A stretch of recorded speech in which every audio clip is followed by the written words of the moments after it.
આ જૂનના મહિનામાં ઉગાવો તમે પોતાની બાલ્કનીમાં આ 8 ખૂબસૂરત ફૂલો. ઝીનિયા એકદમ ખુશખુશાલ ફૂલ છે. એને તડકો પસંદ હોય છે અને બીજમાંથી ઝડપથી ખીલી શકે છે.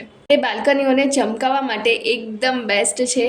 ઓછામાં ઓછી કાળજી રાખવાની જરૂરત પડતી હોય છે, જે તે લોકો માટે બેસ્ટ બનાવે છે જે લોકો પહેલી વાર કોઈ છોડ રોપવા જઈ રહ્યા છે, કાં તો પછી ફૂલ ઉગાવવાની કોશિશ કરવાના છે. ગલગોટાનું ફૂલ એકદમ સખત અને જીવાતોને ભગાડનારું ફૂલ છે.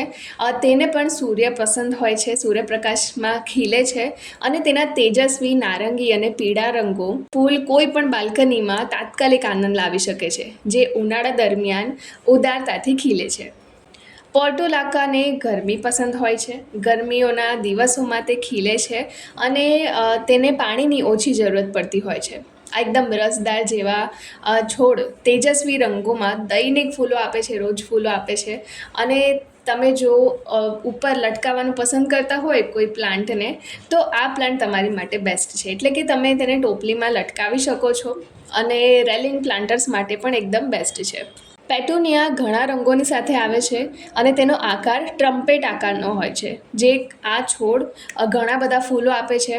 તેઓ સૂર્યપ્રકાશ અને એકદમ હળવા તડકામાં પણ ખીલી શકે છે, જે તેને કન્ટેનર ગાર્ડનિંગ માટે એકદમ બેસ્ટ બનાવે છે અને તમારી બાલ્કનીમાં મતલબ એકદમ ચાર ચાંદ લગાવી દેશે.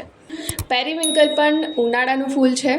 તેને એકદમ ડ્રાય અને ગરમ વાતાવરણમાં ખીલી શકે છે. તેના ચળકતા પાંદડા અને નરમ ફૂલો તેની ઓછી જાળવણીવાળા બાલ્કનીની બગીચા માટે એકદમ મુખ્ય બનાવે છે. નાના સૂર્યમુખી તમારા બાલ્કનીમાં સૂર્યપ્રકાશ લાવે છે. તેઓ એકદમ કુંડામાં ઝડપથી ઉગી જાય છે અને સીધો સૂર્યપ્રકાશ પસંદ કરે છે. એટલે કે તમારે જો નાના સૂર્યમુખી ઉગાડવા હોય તો તમારી બાલ્કનીમાં એકદમ વધારે તડકો આવવો જોઈએ એવી જગ્યા પર તમે ઉગાડી શકો છો. તેના ખુશખુશાલ પીળા ફૂલો તમારી બાલ્કનીને એકદમ ઉજ્જવળ બનાવી દેશે. ટોરેનિયા એકદમ હળવા છાંયડામાં ખીલી શકે છે અને સુંદર ટ્રમ્પેટ આકારના ફૂલો હોય છે, જે બાલ્કનીઓ માટે એકદમ શ્રેષ્ઠ વિકલ્પ છે. જ્યાં એકદમ હળવા તડકો આવતો હોય, સૂર્યપ્રકાશ આવતો હોય, ક્યાં તો પછી સવારનો તડકો આવતો હોય, એવી જગ્યા પર તમે તેને ઉછેરી શકો છો. કોસ્મોસ એકદમ નાજુક અને પીછાવાળા પાંદડાઓનું એક ફૂલ છે, જે પવન આવતા એકદમ નાચવા લાગે છે અને તે તમારી બાલ્કનીમાં એકદમ ખૂબસૂરત લાગશે. એકદમ સની બાલ્કનીમાં તમે તેને નરમ રંગો અને પોત ઉમેરવા માટે તેને ઉગાડી શકો છો. તો આ વિડીયોને બધા સાથે જરૂરથી શેર કરજો અને મારી ચેનલ સાથે જોડાઈ રહેજો.